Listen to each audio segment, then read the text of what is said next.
പെൺകുട്ടിക്ക് ഞാൻ അഭിനന്ദനങ്ങൾ അറിയിക്കുകയാണ്.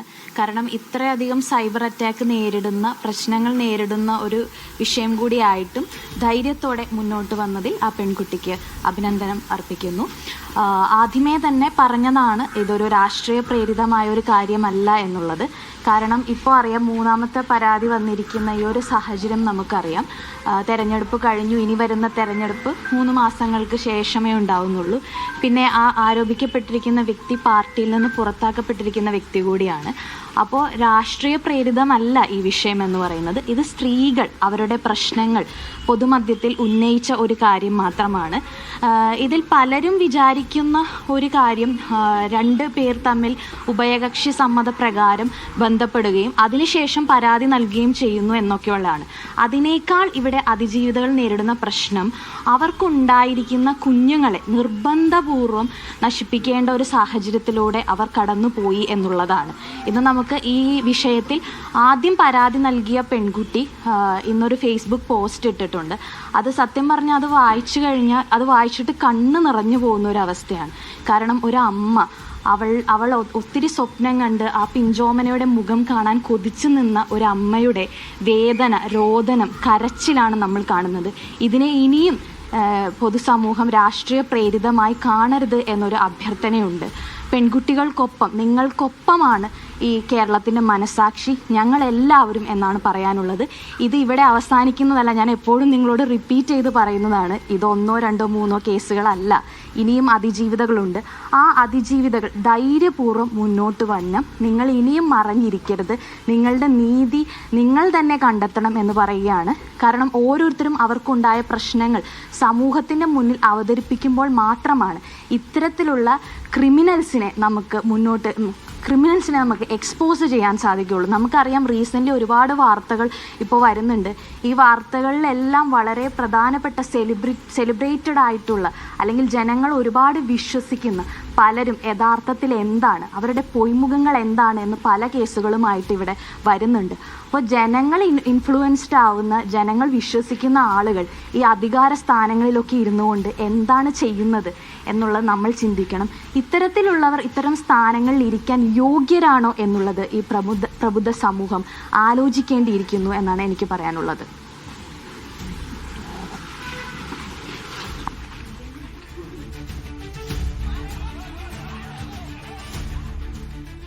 രാഹുൽ മാങ്കൂട്ടത്തിനെതിരെ ഇനിയും അതിജീവിതകളുണ്ട് എന്ന് പറഞ്ഞുകൊണ്ടാണ് റിനി നിർത്തിയത്. റിനി നേരത്തെ ഇത്തരത്തിലൊരു പരാതി ഉന്നയിച്ചിരുന്നു. അതിന്റെ പിറകെ രാഹുലിനെതിരെ നടപടിയും ഉണ്ടായിരുന്നു. അതിനുശേഷമാണ് പിന്നീട് മറ്റൊരു പരാതിക്കാരി ഒഫീഷ്യലി പരാതി നൽകുകയും കടുത്ത നടപടികളിലേക്ക് കടക്കുകയും ചെയ്യുന്ന ഒരു സാഹചര്യം കൂടി ഉണ്ടായിരിക്കും. എന്തായാലും രാഹുൽ മാങ്കൂട്ടത്തിൽ ഇപ്പോഴും അവിടെ ആശുപത്രിയിൽ, പത്തനംതിട്ട ജനറൽ ആശുപത്രിയിൽ തന്നെ തുടരുകയാണ്. പുറത്തേക്ക് കൊണ്ടുവരാൻ അന്വേഷണ സംഘത്തിന്, പോലീസിന് കഴിഞ്ഞിട്ടില്ല. കാരണം വലിയ പ്രതിഷേധം അവിടെ ഉണ്ട്. അതുകൊണ്ട് തന്നെ കനത്ത പോലീസ് ബന്ദോബസ്തുമുണ്ട്. ഇത് സമയം രാഹുലിനെ പുറത്തിറക്കുമെന്ന് പ്രതീക്ഷിക്കുന്നുണ്ടെങ്കിലും അത് ഉണ്ടാകുന്നില്ല എന്നുള്ളത് കൊണ്ടാണ് ഇപ്പോൾ ഈ ഒരു പ്രതിഷേധത്തിനിടയിൽ കൂടെ തന്നെയാണ് പോലീസ് രാഹുലിനെ അകത്തേക്ക് കയറ്റിയത്. അപ്പോൾ കൂടുതൽ പോലീസ് എത്തിയിട്ടുണ്ടെങ്കിലും ഇപ്പോൾ അങ്ങനെ ഒരു മുൻകൈ എടുത്തുകൊണ്ട് ഇപ്പോൾ പുറത്തേക്ക് ഇറക്കാൻ കഴിയുന്നില്ല. ഒരു പക്ഷേ സുരക്ഷ മുൻനിർത്തിക്കൊണ്ടായിരിക്കണം പോലീസിന്റെ ആ തീരുമാനം. എന്തായാലും ഇത് കഴിഞ്ഞ ശേഷമായിരിക്കും മജിസ്ട്രേറ്റിന് മുൻപിലടക്കം ഹാജരാക്കേണ്ടതുണ്ട്. അപ്പോൾ റിമാൻഡ് ചെയ്യാനുള്ള സാധ്യതയുണ്ടോ തുടങ്ങിയ കാര്യങ്ങളിലൊക്കെ ഒരു വ്യക്തത ഉണ്ടാവണമെങ്കിൽ ആദ്യം ആശുപത്രിയിൽ നിന്ന് പുറത്തേക്ക് ഇറക്കേണ്ടതുണ്ട്. വൈദ്യപരിശോധനയൊക്കെ പൂർത്തിയായിട്ട് കുറച്ചധികം സമയമായി കഴിഞ്ഞു. പക്ഷേ സുരക്ഷാ കാരണങ്ങൾ മുൻനിർത്തിക്കൊണ്ട് പോലീസിന് പുറത്തേക്ക് ഇറക്കാൻ കഴിയുന്നില്ല. അവിടെ 2 വാതിലുകൾ കൂടിയാണ് പുറത്തേക്ക് ഇറക്കാൻ സാധ്യമാകുക. ഈ 2 വാതിലിനടുത്തും പ്രതിഷേധക്കാർ നിലയുറപ്പിച്ചിട്ടുണ്ട് എന്ന് മനസ്സിലാക്കുന്നു. പോലീസ് നേരത്തെ തന്നെ നമ്മൾ ദൃശ്യങ്ങളിൽ കണ്ടതുപോലെ തന്നെ വാഹനമൊക്കെ ആ വാതിലിനോട് ചേർത്തിട്ടുകൊണ്ട്, ആ ഡോറിനകത്തേക്ക് അടുത്തേക്ക് ചേർത്തിട്ടുകൊണ്ട് ആ വാഹനത്തിന് ചുറ്റും പോലീസ് കനത്ത സുരക്ഷ ഒരുക്കിയിരുന്നപ്പോൾ ഇപ്പോൾ തന്നെ പുറത്തേക്ക് ഇറക്കുമെന്നൊരു പ്രതീതി ഉണ്ടായിരുന്നെങ്കിലും ഇത്ര സമയമായിട്ടും ഒന്നും ഉണ്ടായിട്ടില്ല എന്നുള്ളത് കൂടിയാണ്. അപ്പോൾ പോലീസിന് എന്താണ് കാത്തിരിക്കുന്നത്, എന്താണ് പോലീസ് ചെയ്യാൻ പോകുന്നത് എന്നുള്ള കാര്യങ്ങളിലേക്കൊക്കെ ഒരു വ്യക്തത വരേണ്ടതുണ്ട്. ലിജോ റോളൻസ് ഉണ്ട് എന്ന് പ്രതീക്ഷിക്കുകയാണ്.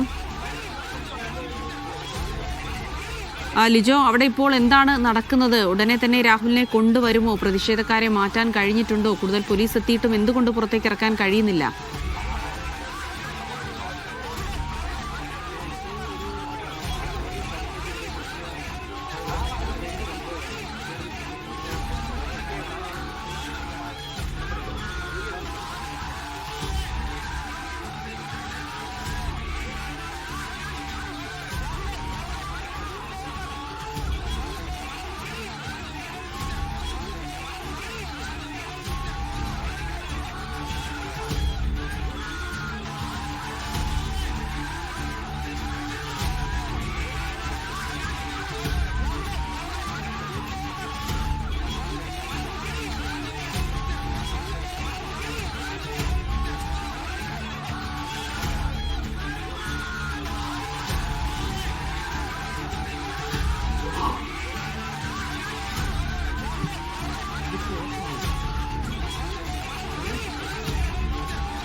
ലിജോ റോളൻസ് തുടരുന്നുണ്ട്. ലിജോ, കൂടുതൽ പോലീസുകാരെത്തി സുരക്ഷ വർദ്ധിപ്പിച്ചു, പ്രതിഷേധക്കാരവിടെ ഉണ്ട്. പക്ഷേ എന്നിട്ടും എന്തുകൊണ്ട് ഇപ്പോൾ പുറത്തേക്ക് ഇറക്കാൻ കഴിയുന്നില്ല? എന്താണ് പോലീസ് ആലോചിക്കുന്നത്?